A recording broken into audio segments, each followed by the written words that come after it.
वर्तमान जो भारतीय जनता पार्टी सरकार ओडिया अस्मितार कथा कही एवं सरकार को आसिले बोली समस्त श्रेय नौछंती। आज से पवित्र दिन में आमे तांकु केतोटी प्रश्न पचारिबाकु चाहू।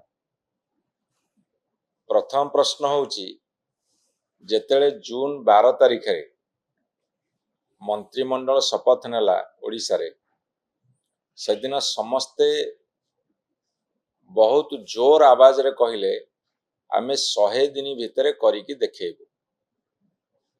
आज 300 दिन टपी गला कौन कौन करिसंती जदि पचारिबो से हिसाब से उत्तर सेमान पाखरे नाही। यह न रहिबार कारण होउची जातीय दल माने जाबतीय समस्यार सृष्टिकर्ता। गोटे आंचलिक दल जो भली भाव में गोटे राज्य पे लड़ाई करि पारे, गोटे जातीय दलर सरकार जेतेबेले दिल्ली रे थाए एवं सेही दलर गोटे सरकार जेतेबेले राज्य रे थाए एमाने जातीय सरकार लांज भली इठी रुहंती, तांको तुंड खुले नहीं कि मुंड मध्य पकांती नहीं। तेणु सेहिथि पई आमे 300 दिन भितरे गोटे कथा अनुमान कलु, निरीक्षण कलु एवं ताको पर्यालोचना आलोचना भितर को नेलु जे एमानकर सफलता किछि नाही।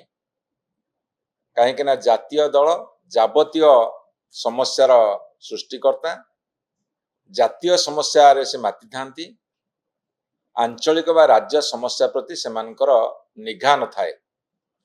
विधानसभा भितर मु मध्य तांको प्रश्न करिथिली जे डबल इंजिन सरकार कहिले आमे आशा करितलु ओडिशा सरकार जेतिकी पैसा खर्च करिवे बजेट रे केंद्र सरकार सेतिकी में ताठर अधिका देबे, किंतु रूटीन वर्क रे आपण देखिबे जेतिकी पैसा आस्तला सेतिकी ताठो गोटिए टंका अधिका आसी नाही, जेतिकी केंद्रीय अनुदान आस्तला सेतिकी।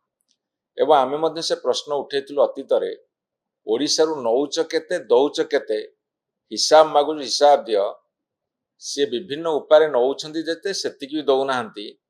से कार्यक्रम बा से कथा एबे भी बलवत्तर अछि, चालू रहिछि। एवं एबे कोन ताकर गोटे ट्रेनिंग हेतला पुरी रे ट्रेनिंग हला तापर से माने बाहर की कहिले जे वर्तमान में यूपी मॉडल लागू करिवु, अर्थात उत्तर प्रदेश मॉडल आमे वर्तमान ओडिशा रे लागू करिवु। किंतु जेतेबेले मान्यवर नवीन पट्टनायक नेतृत्व सरकार चलीथिला ओडिशा रे जो पदक्षेप निहाउतला ताकू अन्यान्य राज्य माने परवर्ती समय अनुसरण करुथिले। धरंतु गाँ गहली रे कंक्रीट रास्ता हवा कथाटा एटा ओडिशा सरकार आरंभ करथिले प्रथम पाली 2000-2004 सरकार बेले। तापरे सारा भारत वर्ष अन्य सरकार माने कंक्रीट रास्ता को गले।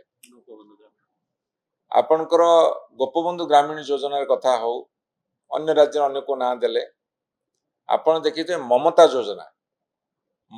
योजना रे शिशु और मातृ मृत्युहार रोकिबा पई आग नवीन पट्टनायक योजना आरंभ करथिले। परवर्ती समय केंद्र सरकार से योजना को ग्रहण कले एवं योजना पर योजना करुथिले एवं से योजना को केंद्र सरकार अन्य राज्य माने ग्रहण करुथिले। केंद्र सरकार प्रति विभाग को प्रशंसित करुथिले, ता साथिरे अवार्ड पर अवार्ड रिवार्ड पर रिवार्ड दउथिले। सहरांचल विकास कथारे दैछंती, ग्रामांचल रास्ता तैयारी करिया कथारे दैछंती, ग्रामांचल गृह निर्माण करिया कथारे दैछंती, स्वास्थ्य रे विजु स्वास्थ्य कल्याण योजना पर स्वास्थ्य क्षेत्र जो अभूतपूर्व पदक्षेप सेहिथे पे एप्रिसिएशन दैछंती। प्राकृतिक विपर्य मुकाबला करिबारे ओडिशा केवल भारत रे नुहे समग्र पृथ्वी रे दृष्टि आकर्षण करिसेंती एवं सेहिथे पे मध्य उच्च प्रशंसित होइसेंती। एमिति बहुत योजना रे ओडिशा पथ प्रदर्शक थिला। किंतु एबे पुरी जो ट्रेनिंग कैंप कले सेठू बाहर के आसी कहिले ओडिया अस्मिता चुलिकी जाऊ, बर्तमान उत्तर प्रदेश मॉडल आगु को आसु। तेणु आज मधुबाबूंकर जयंती रे ई मौलिक प्रश्न गुड़ाक आमे रखिबाकू उचित मने कलु।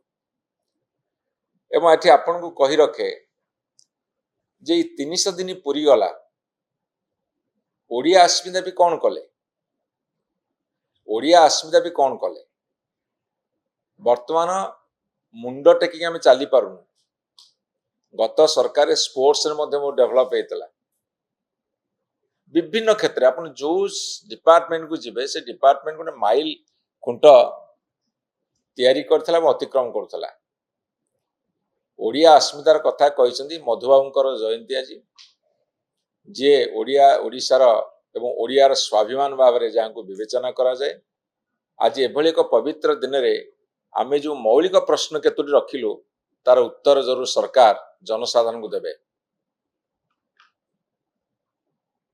6टा मंत्री पद खाली पड़ी 300 दिन हो गला से पूरण कर पारना 87टा कॉर्पोरेशन खाली पड़ी ताकू पूरण कर पारना विभिन्न विभाग रे वर्तमान जड़े जड़े अनेक विभाग दायित्व अच्छा मंत्री हूँ कि अमलातंत्री हूँ कि जंत्री हूँ ओडिया अस्मितार चिन्ह वर्ण कोटी देखा जाउनी मधुबाबू प्रति श्रेष्ठ श्रद्धांजलि हम यही सरकार जदि आमर सामान्य केतोटी प्रश्न उत्तर दे पारिबे।